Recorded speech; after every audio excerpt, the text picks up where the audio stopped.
السلام علیکم ناظرین ہماری آج کی ویڈیو کا ٹاپک ہے اجنبی اور بے رحم صحرا۔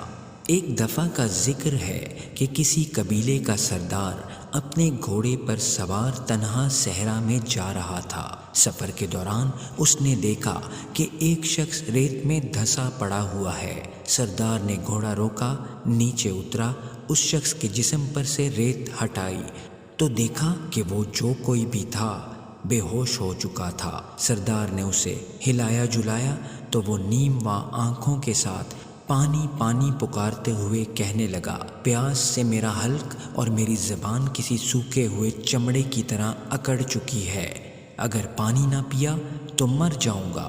سردار نے سوچا کہ وضاحت سے اجنبی دکھائی دینے والا شخص جو ارد گرد کے کسی بھی قبیلے سے تعلق نہیں رکھتا، پتہ نہیں کب سے یہاں بے یار و مددگار پڑا ہوا ہے۔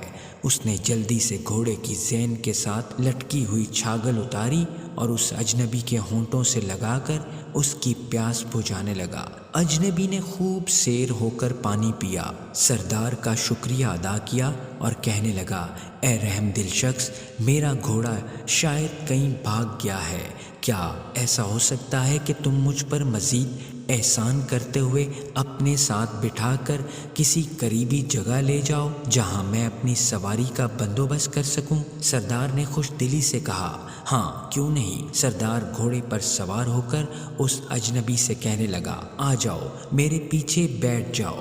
اجنبی بمشکل زمین سے اٹھا اور اٹھ کر 2-3 بار گھوڑے پر سوار ہونے کی کوشش کی، مگر ہر بار نکاہت کے باعث گر جاتا رہا۔ وہ سردار سے کہنے لگا، اس سنگ دل صحرا نے میرے جسم کی ساری طاقت نچوڑ لی ہے، براہ کرم کیا ایسا ہو سکتا ہے کہ آپ اتریں اور گھوڑے پر سوار ہونے میں میری مدد کریں؟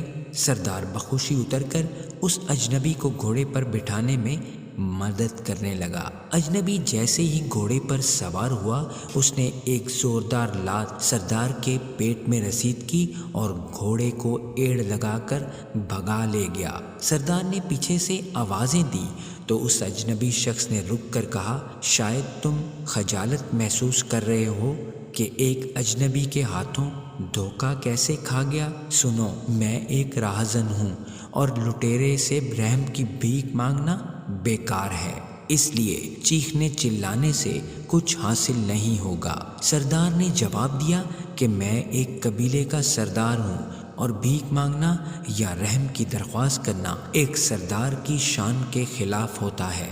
میں فقط یہ کہنا چاہتا ہوں کہ بات میری شرمندگی کی نہیں ہے، بلکہ جب تم کسی منڈی میں اس گھوڑے کو فروخت کرنے جاؤ گے تو اس نایاب نسل کے گھوڑے کے متعلق لوگ ضرور پوچھیں گے، تو انہیں میرا بتانا کہ فلاں قبیلے کے فلاں سردار نے مجھے تحفہ تن دیا تھا۔ کسی بھی محفل میں صحرا میں لاچار اور بے یار و مددگار شخص کا روپ دھار کر مدد حاصل کرنے کے بہانے لوٹنے کا قصہ مت سنانا، ورنہ لوگ بے رحم صحراؤں میں مدد کے طلبگار اجنبیوں پر بھروسہ کرنا